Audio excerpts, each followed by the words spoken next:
নমস্কার বন্ধুরা, all in ওয়ানে আপনাদের সকলকে স্বাগত জানাই। চলে এসেছি আজকে একটা নতুন ভিডিও নিয়ে। তো আজকের ভিডিওর যেটা টপিক সেটা হলো অ্যাঙ্কারিং। আপনি অ্যাঙ্কারিং করবেন কিভাবে, অর্থাৎ আপনি একটা অনুষ্ঠানকে কিভাবে পরিচালনা করবেন। আজকের ভিডিওতে আমি সেই নিয়ে আলোচনা করব। তো যাই হোক, ভিডিওটা শুরু করার আগে, ভিডিওর মূল পর্বে আসার আগে আপনাদের কাছে বিশেষ রিকোয়েস্ট, ভিডিওটা যদি ভালো লাগে অবশ্যই লাইক, কমেন্ট, শেয়ার ও সাবস্ক্রাইব করে দেবেন। পরিচালনার দায়িত্ব যখন আপনার হাতে, তখন অনুষ্ঠানটাকে সুষ্ঠুভাবে পরিচালনা করার জন্য আপনাকে কোন কোন দায়িত্ব পালন করতে হবে, আপনাকে সেই দিকটাই নজর রাখতে হবে। আর এই দিকগুলোতে যদি আপনি নজর রাখতে পারেন, এই দিকগুলো যদি আপনি সুষ্ঠুভাবে ভাবতে পারেন যে আমাকে কি কি করতে হবে, আমার কি কি করণীয়, তাহলে কিন্তু অনুষ্ঠান একদম পুরো জমে উঠবে। কারণ একজন অ্যাঙ্কারের অনেক কিছু গুরুত্ব থাকে একটা অনুষ্ঠানের পিছনে।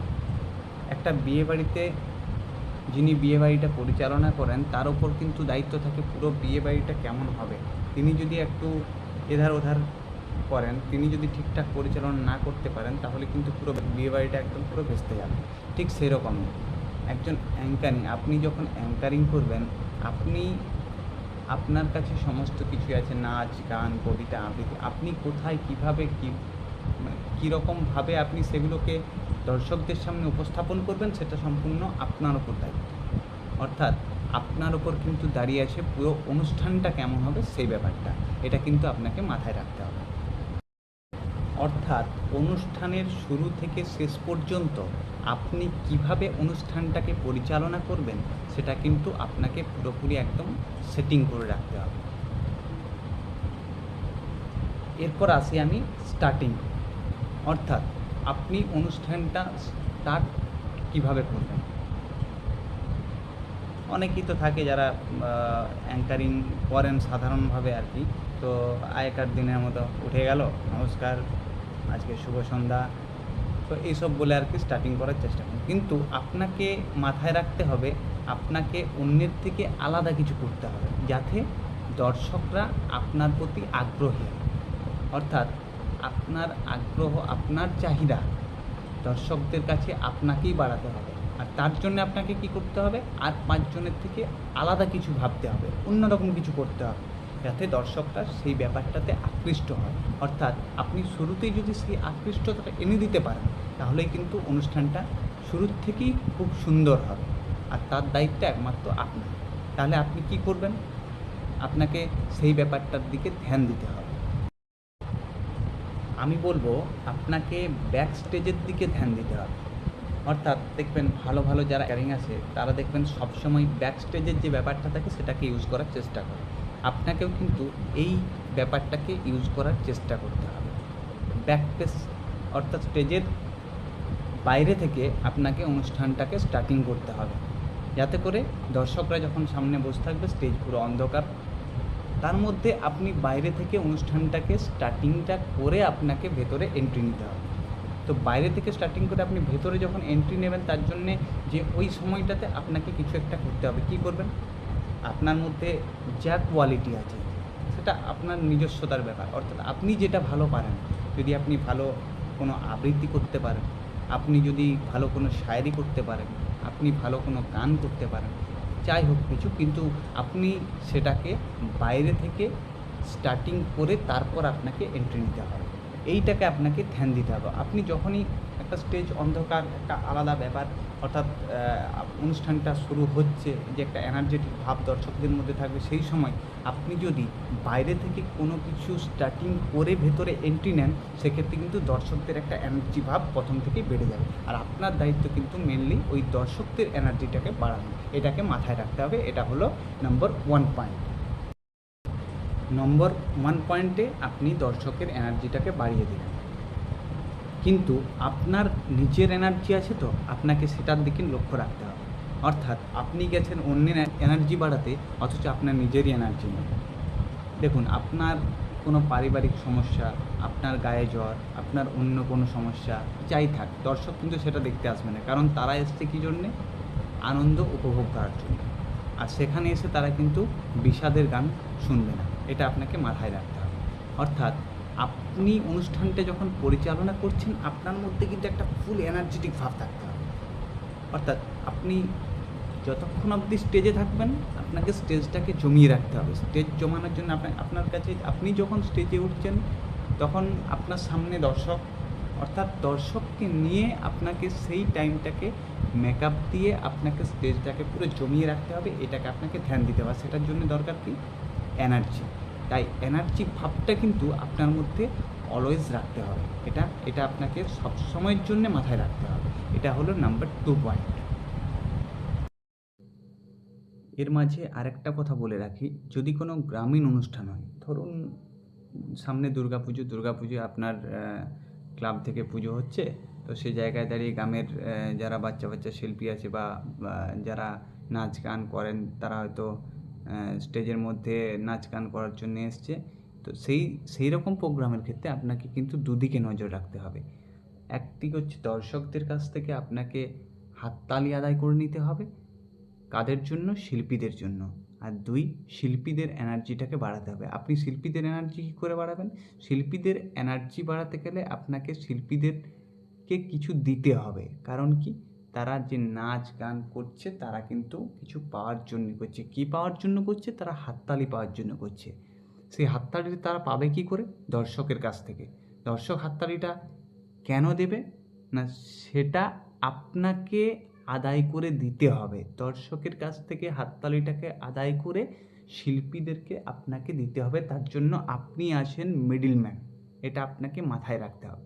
সেই জায়গায় দাঁড়িয়ে আপনাকে এমন কিছু কথা বলতে হবে যাতে করে দর্শকরা কিন্তু হাততালি দিতে বাধ্য হয়।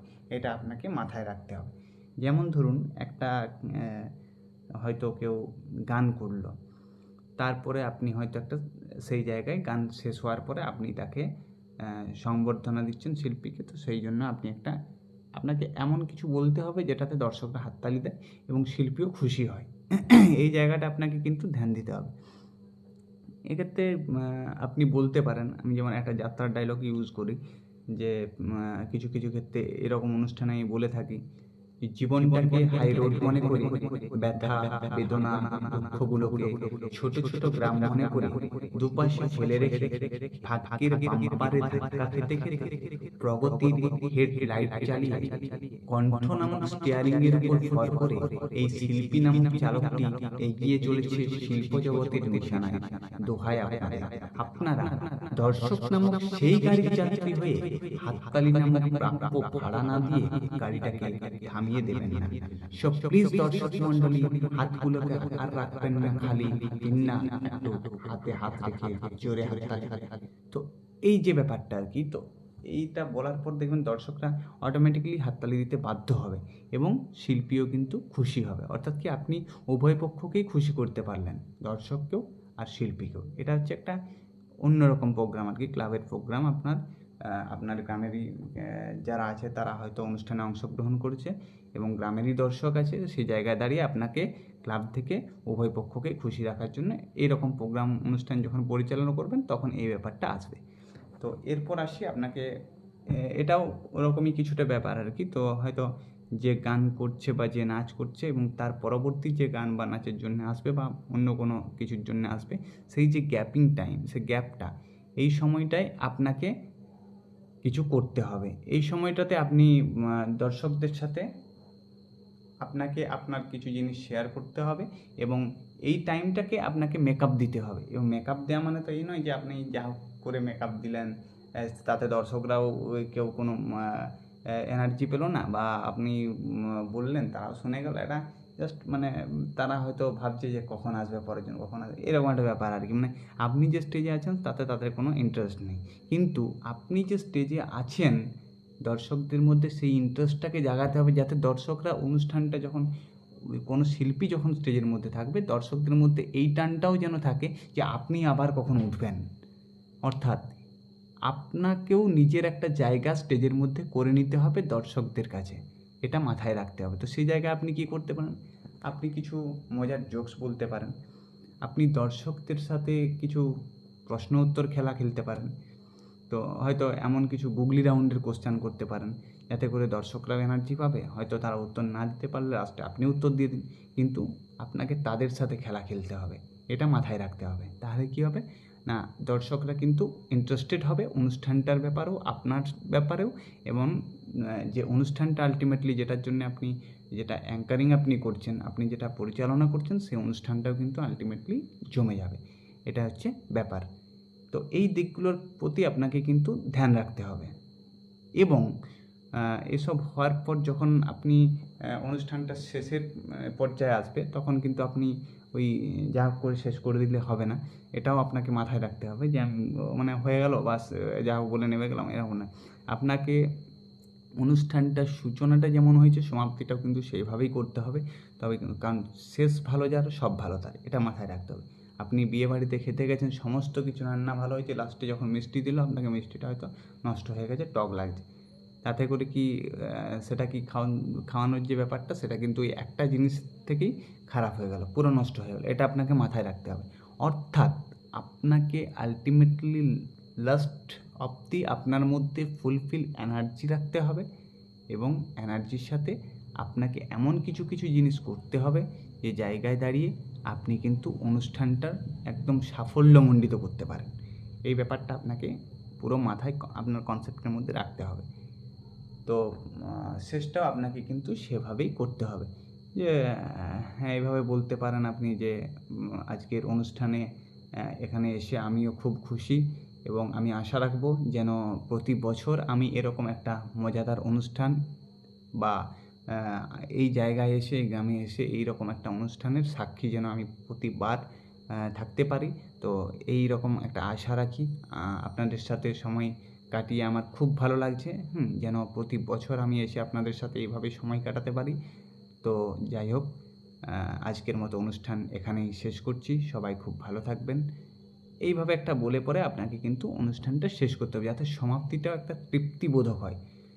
তাহলেই কিন্তু দেখবেন অনুষ্ঠান একদম পুরো জমে উঠেছে, এবং আপনি একজন খুব ভালো অ্যাঙ্কার হতে পারবেন, আপনি খুব ভালো পরিচালক হতে পারবেন। এবং পরিচালনাটা আপনি এভাবে যদি করেন, তাহলে দেখবেন আপনি একদম সাকসেসফুল, নিজেই একটা তৃপ্তি পাবেন মনের মধ্যে। তো যাই হোক, আজকে আর ভিডিও বড় করছি না। ভিডিওটা যদি ভালো লাগে অবশ্যই শেয়ার করে দেবেন, এবং আমার চ্যানেলটাকে সাবস্ক্রাইব করে দেবেন। ধন্যবাদ।